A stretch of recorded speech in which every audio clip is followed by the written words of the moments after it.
ভাই, আমাদের দেশে একটা ডায়লগ খুবই কমন। রাস্তাঘাটে, চায়ের দোকানে বা ফেসবুকের কমেন্ট বক্সে গেলেই ভারতীয় মুসলমানদের উদ্দেশ্যে একটা প্রশ্ন ছুড়ে দেওয়া হয়, দেশ ভাগ করে তোদের শান্তি হয়নি, এদেশে আবার কিসের অধিকার তোদের? আচ্ছা ভাই, এদের কি মনে হয় না যে এরা প্রশ্নটা ভুল জায়গায় ভুল মানুষকে করছে? এই ঝাঁঝালো প্রশ্ন নিয়ে আপনাদের যাওয়া উচিত ছিল বাংলাদেশ কিংবা পাকিস্তানে, কিংবা বড়জোর স্বর্গে গিয়ে জওহরলাল নেহেরু বা সর্দার বল্লভভাই প্যাটেলকে ধরা উচিত ছিল। অত দূরেও যাওয়ার দরকার নেই।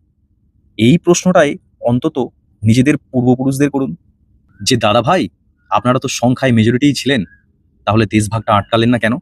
তাহলে তো বলতেই হয় যে বাপের বেটা মায়ের দুধের 6 মাসের কোর্সটা শুধুমাত্র মোহাম্মদ আলী জিন্নাই কমপ্লিট করেছিল, যে একাই দেশটাকে টুকরো করে পকেটে ভরে নিয়ে চলে গেল।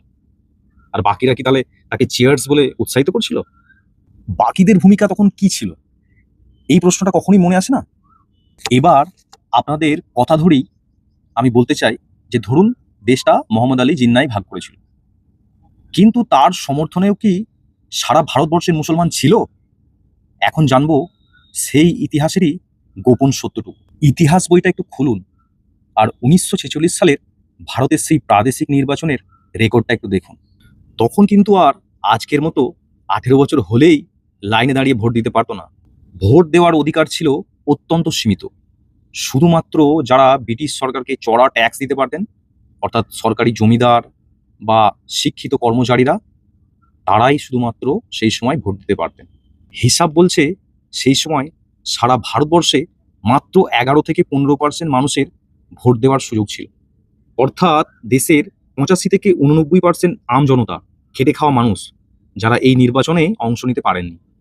এবার প্রশ্ন আসতে পারে, সেই সময় রাজনৈতিক দলগুলো কারা ছিল এবং তাদের ভূমিকা কী ছিল? একদিকে ছিল মোহাম্মদ আলী জিন্নাহ এবং তার মুসলিম লীগ, আর তার সাথে তার এলিট শ্রেণী, যারা তাকে ভোট দিয়েছিল একটা আলাদা রাষ্ট্রের দাবিতে। আর অন্যদিকে ছিল কংগ্রেস ও তার বাঘা বাঘা নেতারা, যারা শেষ পর্যন্ত টেবিল বৈঠকে বসে দেশভাগের কাগজে সই করেছিল। এর মানেটা কি দাঁড়ালো? দেশভাগের সিদ্ধান্ত নিয়েছিল গুটি কয়েক পলিটিশিয়ান আর বড় লোকেরা। আর আজ আপনারা দোষ দিচ্ছেন কাদের? সেই 85% সাধারণ মানুষের বংশধরদের, যাদের পূর্বপুরুষেরা 1946 সালে ভোট দেওয়ার অধিকারটুকুই পায়নি, যারা জানতোই না দেশভাগটা আসলে কি জিনিস। এর মধ্যে হিন্দু মুসলমান উভয়ই ছিল।